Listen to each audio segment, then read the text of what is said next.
नमस्कार, आप देख रहे हैं अवध टुडे। मैं आपके साथ शोएब। हमारे साथ में भोलू जहांगीर हैं और कनक मिश्रा हैं।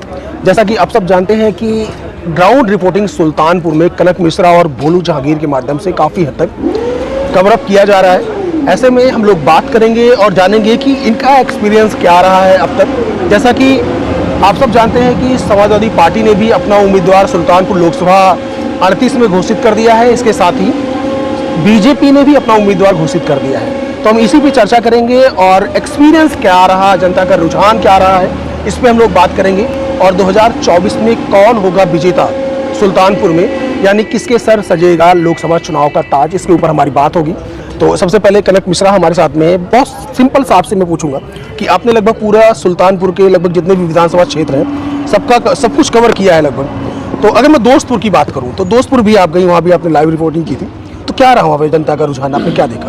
दोस्तपुर में तो जो जनता का रुझान है वो मोदी जी की ओर ज़्यादा है। योगी सरकार उनको काफ़ी पसंद है और मेनका गांधी जी के द्वारा वहाँ पे काफ़ी कुछ विकास कराया गया। लेकिन एक तरफी बात नहीं करनी है, बात दोनों पक्षों की है। तो कई नहीं, आप सच्चाई में बात कीजिए। सच्चाई बात कर रही हो तो एक तरफी बात नहीं करते हैं, सच्चाई बात करते हैं। तो जो दूसरा पक्ष है आपका, ये क्या बोलते हैं, इंडिया गठबंधन है, तो उसमें भी काफ़ी रुझान है। अखिलेश यादव जी को भी काफ़ी लोग पसंद कर रहे हैं। हाँ, पर यह है कि राहुल गांधी जी का नाम किसी ने नहीं लिया। राहुल गांधी का किसी ने नाम लिया दोस्तपुर में? नहीं। चलिए, अगर हम इसौली में आ जाएं, इसौली में ताहिर खान विधायक है समाजवादी पार्टी से, तो वो किस तरह से एक्टिव दिखाई दे रहे हैं समाजवादी पार्टी और इंडिया गठबंधन को लेकर? वो सब तो बिल्कुल साथ है। उनका कहना है कि ताहिर खान जी के द्वारा काफ़ी कुछ विकास कराया गया है। हाँ, इसौली के अंदर। हाँ, इसौली के अगर मैं बोलूँ, यही सवाल मैं आपसे करूँ कि क्या लग रहा है कि इसौली के अंदर क्या दिखाई दे? देखिए, जिस तरह से इसौली विधायक ताहिर खान है समाजवादी पार्टी से, और जब से समाजवादी पार्टी के प्रत्याशी भीम निषाद जी मैदान में उतरे हैं, तो कहीं ना कहीं जो जितनी तस्वीरें वायरल हो रही हैं अभी तक, उसमें इसौली विधायक ताहिर खान भी दिखे हैं। तो जनता का जो ये मूड है, तो कहीं ना कहीं मुझे लग रहा है विधायक जी जो है अपने तरफ ये रुझान लेके जा रहे हैं। होने वाला क्या होता है, इसौली के अंदर की बात कर रहे हैं जो है जी। हाँ। क्योंकि वो इसौली विधायक रह चुके हैं। और आप पिछली बार चुनाव की अगर मैं बात करता हूं, तो जिस तरह से विधायक जी ने काफ़ी हद तक टक्कर देते हुए, अपना सामना करते हुए जीत को हासिल की थी, तो कहीं ना कहीं जब से समाजवादी पार्टी ने भीम निषाद जी को मैदान में उतारा है, क्योंकि इसौली की तरफ जब आप बढ़ेंगे, जो टाटिया नगर या यूं कह गोमती नदी तट है, कटावा है, यहाँ पर निषाद बस्ती ज़्यादा है।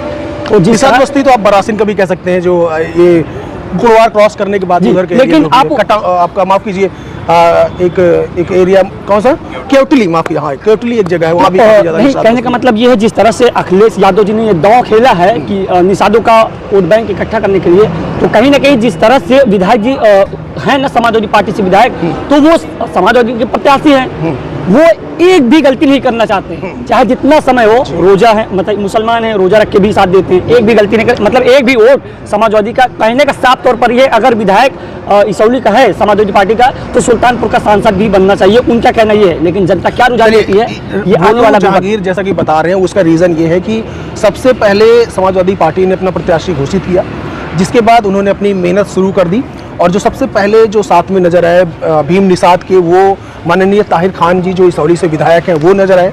तो देखा जाए तो सबसे ज़्यादा जो चुनावी कवरेज की गई है पार्टी के द्वारा, समाजवादी पार्टी के द्वारा, वो इसौली विधानसभा क्षेत्र है, क्योंकि यहाँ से मौजूदा विधायक भी रहे हैं ताहिर खान जी। ऐसे में वो अपने विकास को दिखाते हुए, माफ़ कीजिए, भीम निषाद को प्रेजेंट कर रहे हैं कि जिस तरह से मैंने विकास किया है इसौली में, उसी तरीके से ये जो आए हैं यहाँ पे भीम निषाद जी, वो भी ऐसा ही विकास करेंगे। खैर, विकास कितना अच्छा किया है मोहम्मद ताहिर खान ने इसौली के अंदर, आप लोग कमेंट करके बता सकते हैं। लेकिन अगर मैं अगले सवाल की तरफ बढ़ूँ, तो इसौली को अगर हटा दिया जाए, अन्य जो विधानसभा क्षेत्र है, जैसे कादीपुर है जी, या फिर लम्हुआ है, जयसिंहपुर है, या अगर मैं सदर की बात करूँ, तो यहाँ पे अभी तक इतना कुछ एक्टिविटी दिखी नहीं है। अगर मैं फर्स्ट डे की बात करूँ, जैसा कि इसका उद्घाटन किया गया जिनका जो केंद्रीय कार्यालय समाजवादी पार्टी का है, तो वहाँ भी उतना कुछ लोग दिखाई दिए नहीं थे भोलू जहांगीर साहब। देखिए, ऐसे में वहाँ पे जनता तो काफी थी, नो डाउट, सपोर्ट भी काफी था, लेकिन अगर लोकल सपोर्ट नहीं मिल रहा है तो क्या लग रहा है कि इतना प्रभाव पड़ेगा क्या जनता के ऊपर? देखिए, अभी तक तो सुल्तानपुर में जब प्रत्याशी नहीं घोषित हुए थे, क्योंकि सबसे पहला प्रत्याशी समाजवादी पार्टी का ही था। अभी अगर मैं बात करता हूँ बहुजन समाज पार्टी की, वो भी अभी रोक कर ही रखी है। मेनका गांधी की अटकलें चल रही थी, कोई बता रहा था कल आ गई मेनका गांधी। हाँ, तो कल आ गई, लेकिन इससे पहले नहीं था ना।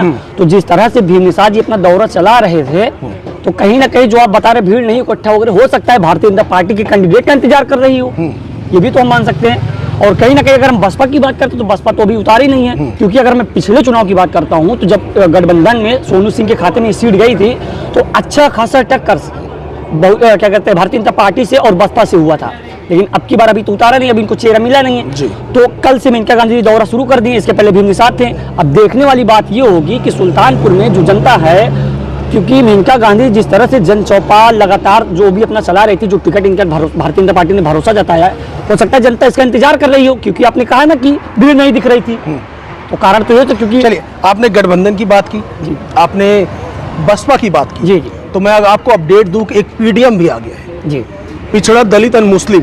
तो ये क्या लग रहा है कि ये जो पीडीए जो है और पीडीएम जो आ गया है, अगर पीडीएम का उम्मीदवार सुल्तानपुर में आता है तो मिश्रा जी आप बताइए क्या लगता है, आप कुछ प्रभाव पड़ेगा क्या? बिल्कुल पड़ेगा, बिल्कुल पड़ेगा, क्योंकि जो पीडीए है वो पिछड़ा दलित और अल्पसंख्यक की बात करता है, ठीक है, और जो पीडीएम है तो उसने कहीं ना कहीं उसने मुस्लिम को, मतलब मुस्लिम का नाम डिफाइन किया है, तो मुझको ऐसा लगता है स्पेशली मुस्लिम को डिफाइन किया गया है। और एमआईएम पार्टी भी रही है, एमआईएम जैसा कि आप सब जानते हैं मुस्लिमों की तैसी रही है, बेस है मुस्लिमों का। मुझे लगता है कि इस बार हिल जाए जी। आदिपुर में भी बहुत सारे देखा जाए तो निषाद हैं, तो निषाद को सुल्तानपुर से बाहर सुल्तानपुर लोकसभा चुनाव से लड़ने के लिए बुलाया गया, स्पेशली निषाद नाम भी दिया गया, भीम निषाद। तो क्या लगता है कि ये निषाद को अपनी तरफ खींच पाएंगे? देखिए, अगर मैं निषादों की बात करता हूँ, अब अगर हम चेहरे की बात करते हैं तो संजय निषाद है, बड़े मंत्री हैं निषाद, क्योंकि इसके पहले बीजेपी से, हाँ बीजेपी से तब भाजपा में थे, लेकिन अब जिस तरह से अखिलेश यादव जी ने दिमाग लगाया, ये बैट बढ़ा दिया है, तो कहीं ना कहीं ये देखने वाली बात होगी, क्योंकि भीम निषाद जी इससे पहले मैंने आपको बताया ना कि पार्टी घोषित नहीं हुई, जो पहले से शुरू कर दिया भाई, जो बल्ला लेके उतरा मैदान में पहले वो तो छक्का लगाएगा ही लगाएगा। चलिए कंक्लूजन पे बात करते हैं, क्योंकि काफी टाइम हो गया हम लोग बात करते हुए।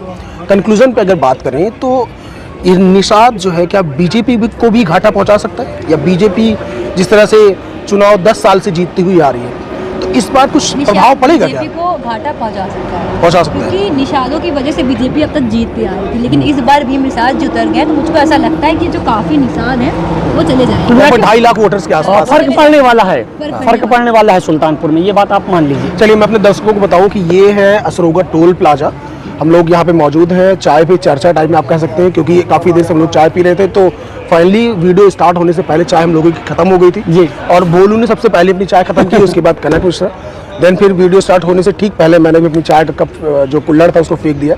लेकिन अगर आप लोग भी चाय अपनी इस चर्चा में शामिल होना चाहते हैं तो प्लीज़ कमेंट करें और बुलाएं अपने गाँव, हम लोगों को जरूर आएंगे और विकास के ऊपर भी बात करेंगे, और जो आपके मुद्दे हैं हम लोग उसके ऊपर भी बात करेंगे। हमारे साथ में कनक मिश्रा है, हमारे साथ भोलू जहांगीर है, तो सब लोग हम लोग मौजूद रहेंगे आपके गांव में, आपके इस तहसील में, आपके ब्लॉक में। तो बुलाइए और दिए गए नंबर पे, जैसा कि हम लोग नीचे आपको नंबर दिखा रहे हैं, इस पर आप कॉल करके बुला सकते हैं। Thank you so much. और एक चीज़ और, कमेंट करके आप जरूर बताएं कि आपके क्षेत्र में कौन आ रहा है, आप किसे सपोर्ट कर रहे हैं, या फिर समाजवादी पार्टी को, या बसपा को, या फिर बीजेपी को। देखते रहें अवर टुडे।